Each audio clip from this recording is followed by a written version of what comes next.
Jar prichádza a s ňou aj peľová sezóna. Kýchanie z peľu je nepríjemné, ale viete, kedy sa alergia mení na boj o život? Hranica je totiž niekedy neviditeľná, pretože anafylaktický šok sa v prvých minútach veľmi rád maskuje práve za bežnú alergiu. Môže začať nenápadne, svrbením dlaní, začervenaním kože alebo opuchom nosa presne tak, ako sme na jar zvyknutí. Rozdiel je však v tom, že kým jarná alergia je len lokálny protest, anafylaxia je totálny systémový skrat organizmu, ktorý sa rozvíja v priebehu sekúnd. Spúšťačom môže byť práve nevinná prechádzka na jar. Stačí jedno uštipnutie včelou či osou alebo silná reakcia na peľ a telo prepne do režimu prežitia.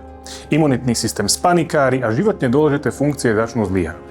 Sledujte preto varovné signály ako prudký opuch tváre, jazyka, sťažené pískavé dýchanie či náhly pokles tlaku či mdlobu. Postihnutého uložte do ľahu so zdvihnutými nohami a počkajte na odbornú pomoc. Ak viete, že ste silný alergik, majte svoje adrenalínové pero EpiPen vždy pri sebe aj na tej najkratšej prechádzke v lese. Pri nástupe celkových príznakov na nič nečakajte a okamžite aplikujte do vonkajšej strany stehna EpiPen, pokojne aj cez oblečenie.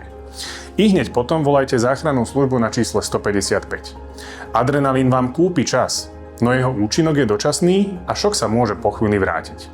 Pri anafylaxii naozaj hráte o čas, preto je kľúčové vedieť rozpoznať príznaky a reagovať rýchlo, kým príde sanitka.